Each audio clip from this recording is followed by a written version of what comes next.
Welcome or welcome back. This is Pairs Well Knitting. I'm Jennifer, and this is a knitting podcast all about knitting, yarny adventures, and travel.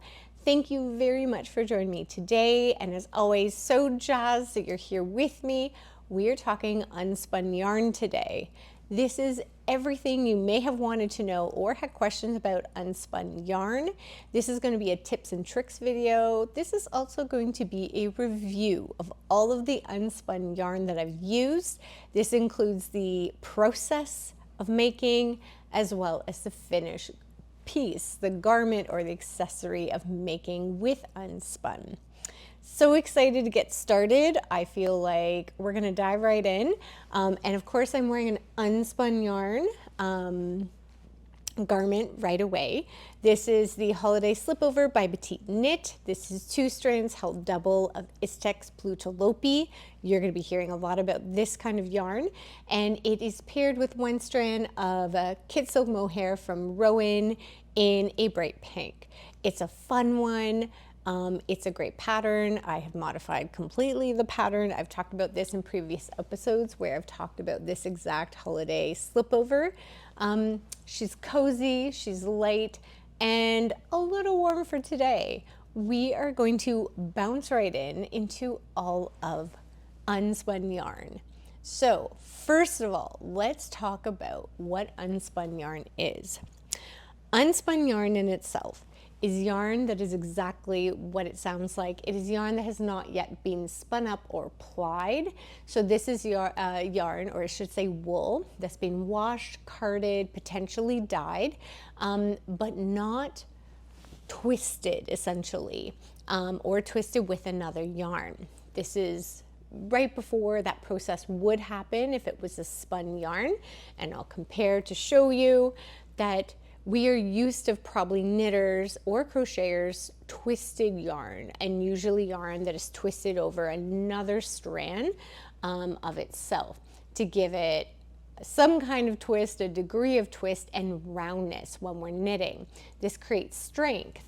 This yarn does not have any of those properties in it and is a quite different beast in itself. What does this mean for knitters? This means a few things, and this is when we're going to get into the tips and tricks later on of how to knit with unspun, because she is so different than spun or plied or twisted yarn. So this means that there are things that we have to do or be mindful of when we are in the process making to make it more enjoyable for ourselves, so we're having a good time while we are creating and making as we go with unspun.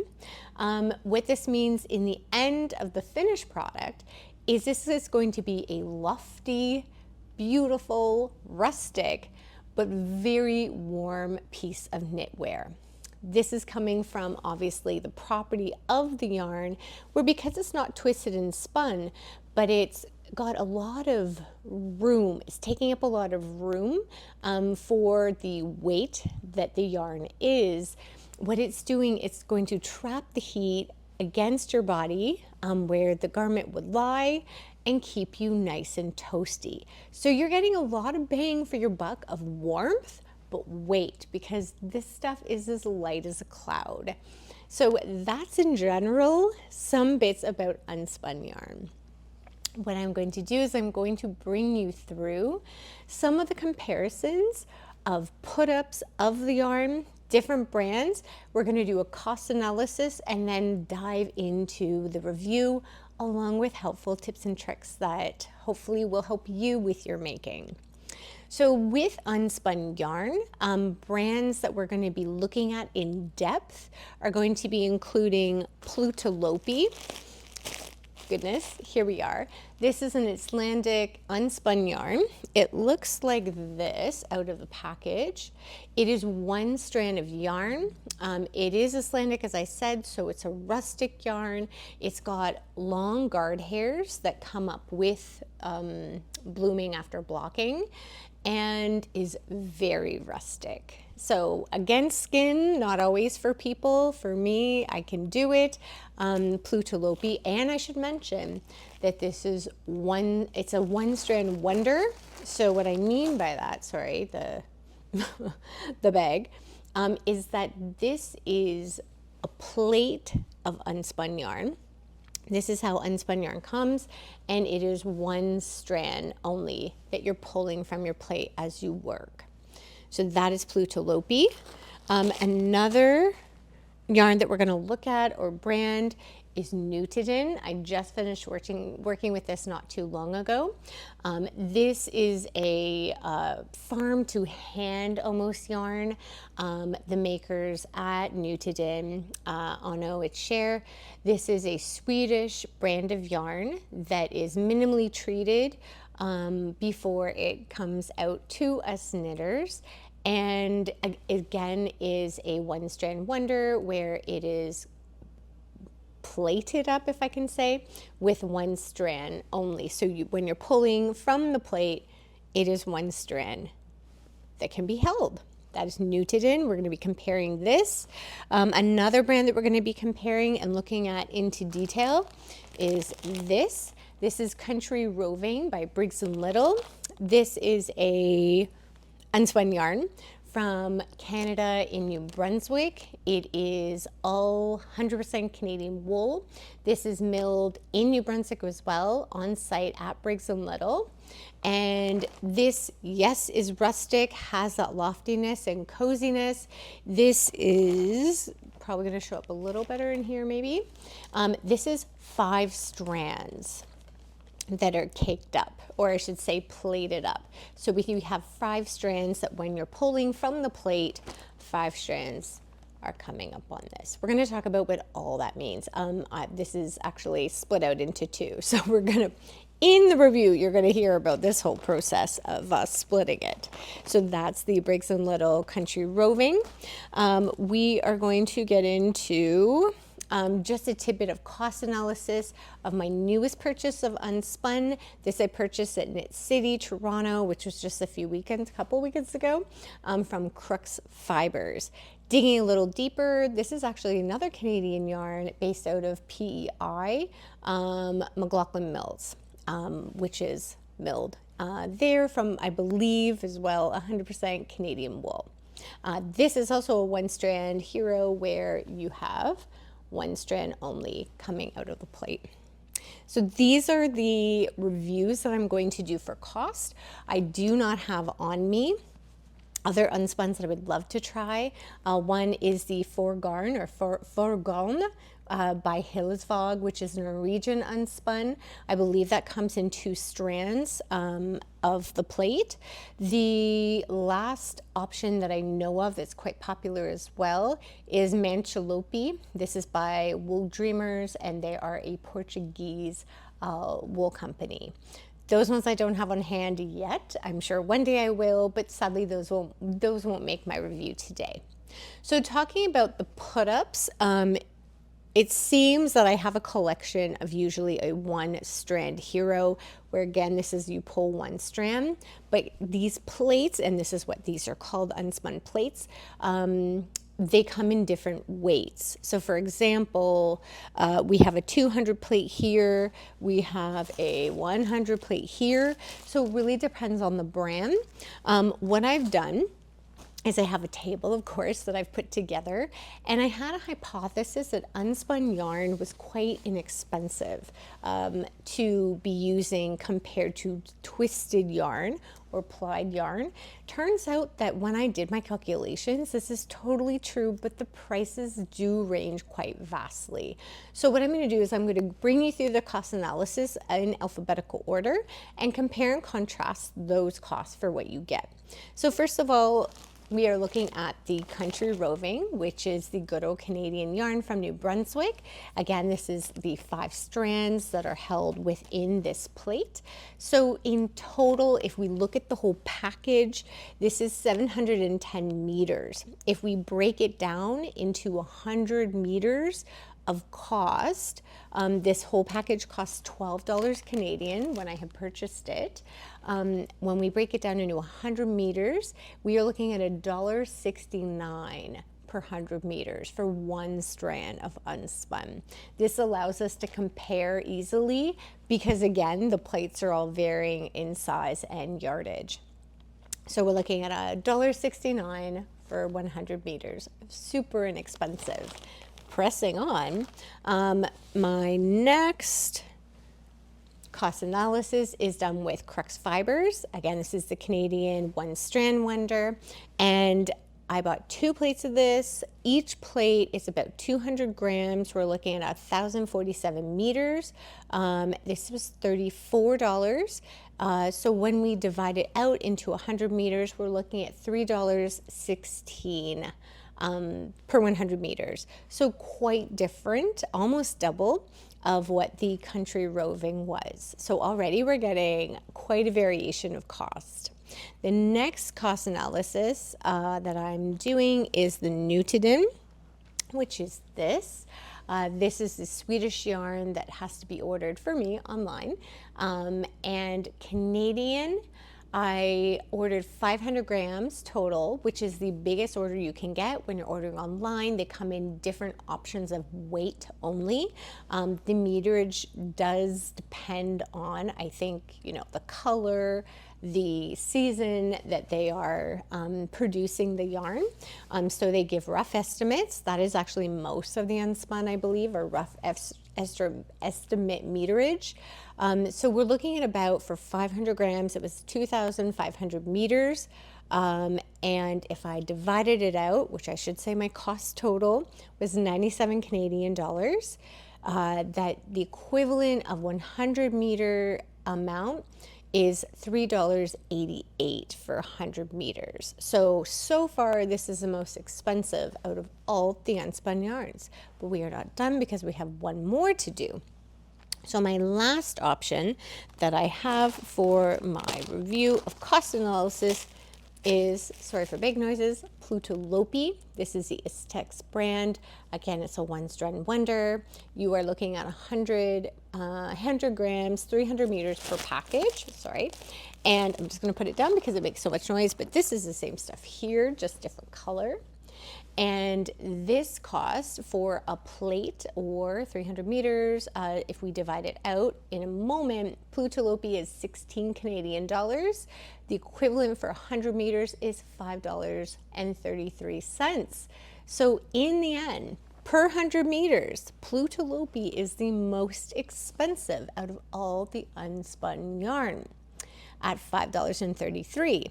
If we want to really compare the Plotulopi with the least expensive, we are looking at the Briggs and Little. Briggs and Little was $1.69 per 100 meters. Interesting if you look at the pricing. So if you are thinking of purchasing Unspun yarn and you are on a budget, you might want to consider the Briggs and Little, but you also might want to hang on because the review might help you decide what you might enjoy working with more as we press forward. We're going to look at now and talk about the strength of Unspun yarn that will bleed into some techniques that will help you work and have a happier time making with Unspun yarn. So first of all, Unspun yarn does not have a lot of strength because it's a very airy, untwisted piece of yarn, or maybe even wool, can we say wool, that when you basically almost breathe on it, it falls right apart. It's like a whisper, and this is what I've said, depending on the brand that you're using, it is very feeble yarn. It does not, excuse me, it does not have a lot of strength at all when it's just the one strand of Unspun.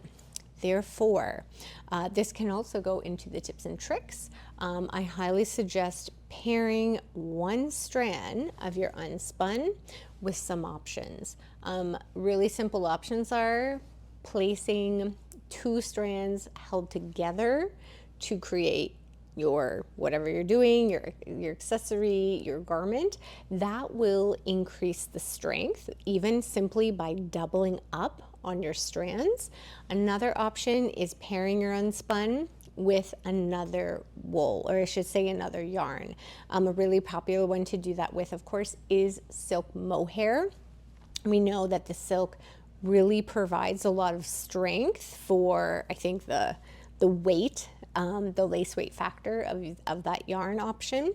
And that will definitely give durability and strength as you're knitting. So your process will be a nicer experience because your unspun yarn is breaking less. And as well, when it's in your garment, it will add strength. That being said, when we look at a garment, because we are making stitches with our knitting needles, that actually increases the integrity and strength already of the yarn. If we look at yarn just like this, it will break easily because it has nothing else to hang on to. We're essentially, when we're creating these stitches, it's interlocking the yarn together, and automatically with this fiber is making it much stronger. So these are part of the options that you can do to make your knit experience more pleasant and enjoyable as you're making. Continuing to talk about the strength, I do want to talk about some of the process when knitting, because again, this really is determined by, I think, the integrity or lack thereof, the strength of your unspun yarn. When we are knitting, first of all, if you are a tight knitter, you may wish to play around first when you're gauge swatching or just starting out your knitting adventure with Unspun, and allow yourself patience and time to be working with a brand new type of fiber coming at you. I think if you are an aggressive knitter, sometimes I am at the end of the day and I'm just pulling out my yarn, this is not going to work for you with that technique. What I suggest is placing your plate on a flat surface. It can be beside you on the couch, it can be on a cafe table or on the floor. And you're actually going to use your strand to lightly and carefully pull up. You'll probably be working with, I imagine, 2 plates usually together. And it's the same technique. I feel this is like, I almost don't even need to say it because I feel like it's quite obvious. But even having your 2 plates together, having a slight bit of space in between, holding your 2 strands and gently pulling as you go and knit. So what I found is my process is I gently pull up from my plate and I begin to knit. And as I'm seeing or feeling that we need more yarn, again, just a little gentle pull and add that into my knitting. I feel like it sounds so simple, but until you do it and kind of discover these little silly tips and tricks, it can be a little challenging because you might find if you're not doing something like this that would work for you, you're going to have a lot of breakage and you're going to be spending a lot of your time piecing back your unspun yarn. So as you already saw, when the unspun yarn breaks, and it will break, even if you are a loose knitter like me, you've got some options of placing your yarn back together. You can do a dry splice, which is literally taking your 2 strands together. Sorry, this is not showing up very well. And basically having them go parallel so they're just a little thicker in those zones that broke. And you're going to, with friction, rub against those 2 strands. If you are finding, because if you're like me, you might have dry hands, you might be a wet splicer, so you can do a little flick if you're at home and you trust that your hands are relatively clean, or you can always have a little glass of water beside you and add some water in. And just with that friction alone, even when often dry, you will get your fiber that comes together again as one. It's really not a big deal. This happens, it's part of the process. But again, if you follow those little pieces of techniques when knitting, the light pulling up, you probably won't get a lot of breakage as you're knitting in general. Another tip and trick that I'm going to share with you is that when binding off, I know a lot of knitters really enjoy their fancy sewn bind offs like Italian bind off. That is going to be a little more challenging, and or sewing down a neckline to have it folded over on itself. If you are doing these options, prepare for breakage because this is not a heavy duty player and strong yarn. I suggest two different options. If you are doing a sewing down of the neckline, I may suggest to you to sew your neckline down in an alternative yarn that is twisted or plied already, that you don't have to worry about the breakage in. You're not even going to see this when it's knit down. The other option for doing your bind offs and not sewing them, binding off in pattern is an option. You can do a knit over knit or a purl over purl, but that will eliminate your frustration, because in my first sweater that I did with Unspun fully, I did knit down with the yarn, with the Unspun, and I think it broke a million times. It was highly unpleasant, and I said never again. So these are tips and tricks from someone that has learned her lesson. I would also consider how you tension your yarn, especially if you are a tight knitter. So I have relearned how to tension my yarn. I used to be the avid twister around my middle finger and go to town, and it felt so good and so right. Since my knitter's elbow in this poor little guy over the summer, I've relearned that less tension is better. So now all I do is I hold, it sounds crazy, I hold my working yarn on my index finger. Is that true? Yes. And basically I do this holdy thing with the remainder of my fingers, if that makes sense, on my needle as I knit. This allows for the tension to be quite a bit less, so that the likelihood of breakages with your Unspun is minimal. That's an option there of retensioning your yarn, but I feel like as you're learning to knit with Unspun, you're going to find a technique that works for you, where you will be happily making with your Unspun. Before we dive into reviewing all of the Unspun yarn today, I'm going to go over some criteria I put together so that we can review the yarn as fairly as possible against each other. The first criteria is color range. These are the colors that are available to us in the Unspun variety of each brand. Obviously, the more color range options, the better the score. Accessibility, this is the availability of Unspun yarn for that specific brand to us as knitters internationally. The third is versatility. This allows us to use the Unspun yarn in a variety of ways and pairing it with other yarn options easily. The fourth criteria is knitting experience. Have I been able to enjoy the knitting experience with this specific yarn? And the last criteria is project aesthetic. How is the yarn holding up? How does it look after it's been knitted into its fabric? Of course, we are going to be scoring all of this with the criteria put together for an overall score. And the range of scoring will be 1, which is an ooh, sadly, 2, which is a not great score, 3, which is a meh, 4, which is a good score, and 5, which is fabulous, knocking it out of the park. Our very first review today is the Briggs and Little Country Roving. Again, this is a Canadian yarn. Love supporting my Canadian yarn folk. You're going to see in the review how this played out. We are looking at the color range of the Briggs and Little Country Roving, and this gets a 3. The colors are not sensational. They do not follow the normal palette or array of colors that are offered by Briggs and Little. They're fairly saturated colors, but minimal options. So that's a solid 3.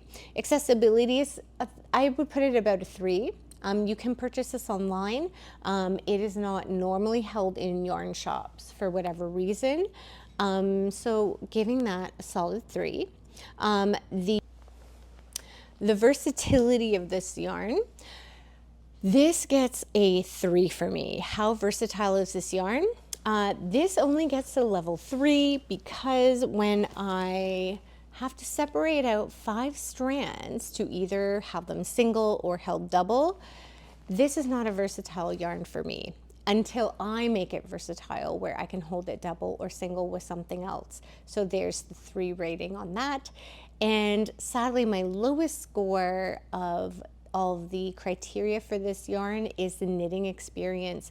I included these act of separating out 5 strands to create balls, or, well, they were balls, not plates, of 2 strands so I could knit up my sweater that I had really wanted to knit with this.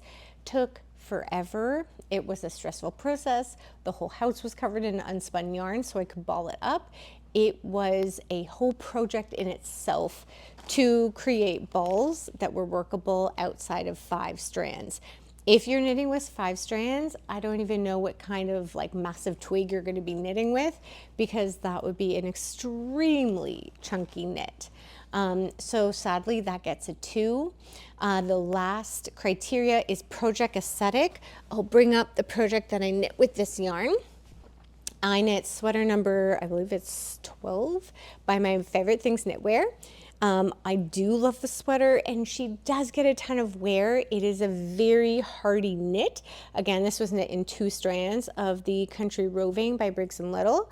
I do want to say before I share the rating that, and it's not, I don't know if it's showing up on camera a lot, it has pilled a lot. I don't often have sweaters that pill often because I'm not choosing super soft yarns in my life. I'm choosing quite rustic. This started pilling up right away. Is it something I could deal with? Absolutely. But I think overall, my project aesthetic, I would give a solid 3, a high 3, because I've never had pilling like this on other pieces that I've made.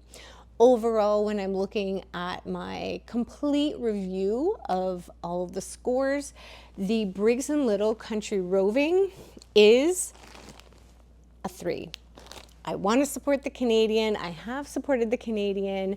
It isn't really doing it for me. So overall, we have a pairs well with knitting score of 3. My next yarn that I'm reviewing is Nutiden. I'm not reviewing the crux fiber because I haven't worked with that yet, so we're not there. But we will in a future video, don't you worry. So with Nutiden, we are going to score this on the same criteria. Color range for this, I put a 4. Hear me out. The Nutiden team releases a palette of colorways that come out seasonally. Now, this is interesting. I gave it a 4. I feel the colors are super fantastic. They range from very natural and neutral to pops of color.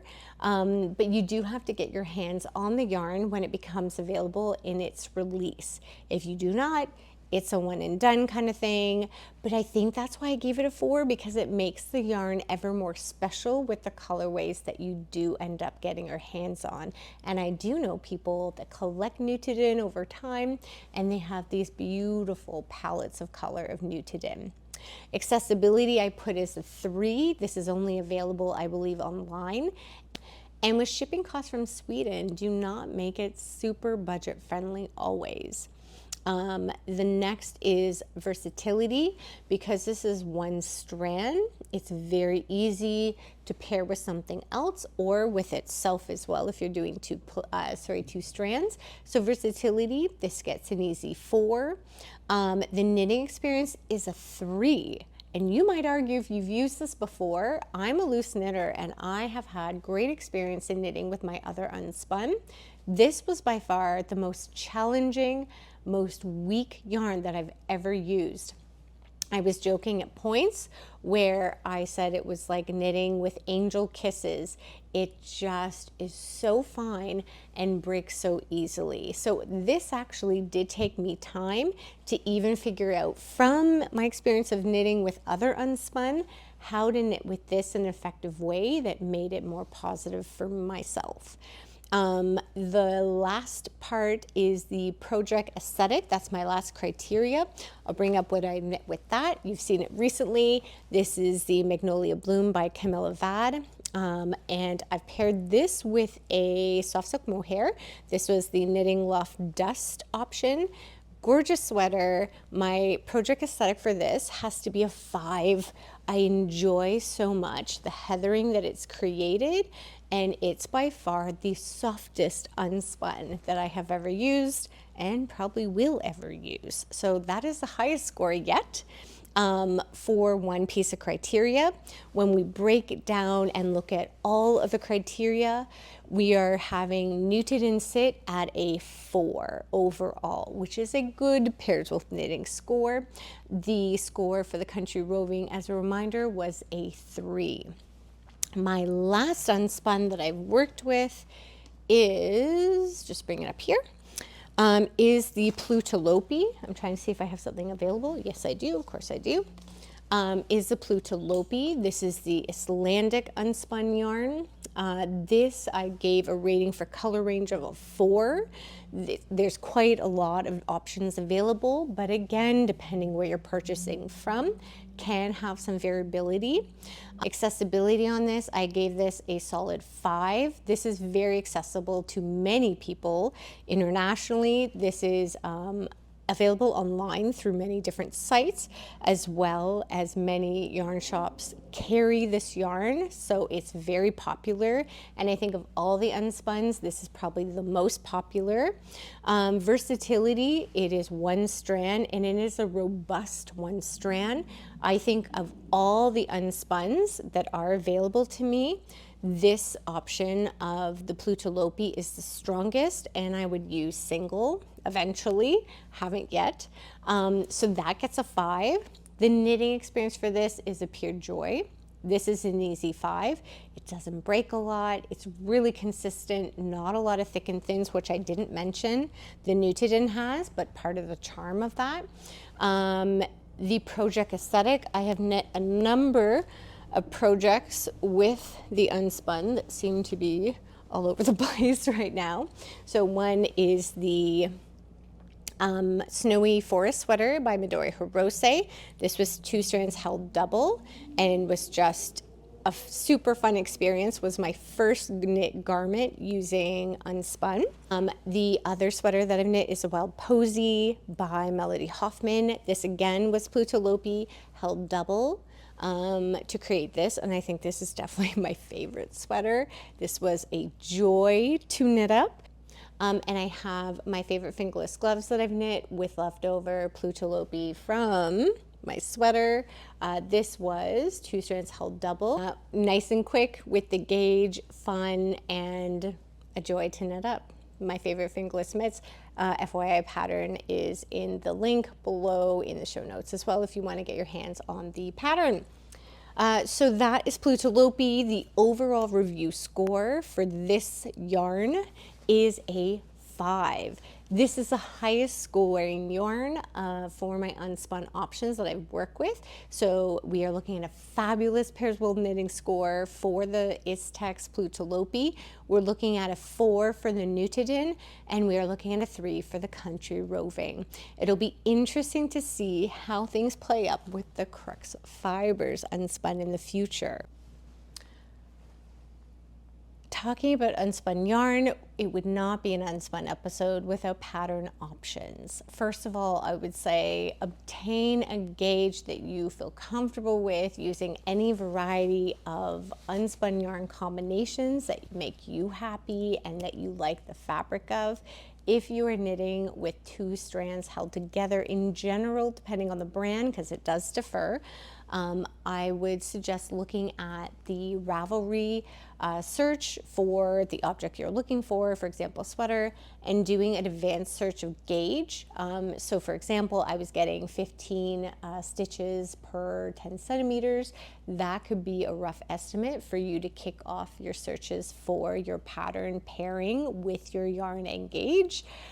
There is also under Making Stories, their website, which I'm including in the link below in the show notes. They feature a whole article on what to knit with unspun yarn. This is a pattern inspiration that was created by them. So that could be another gateway for looking at different sweaters and accessories to start your unspun journey.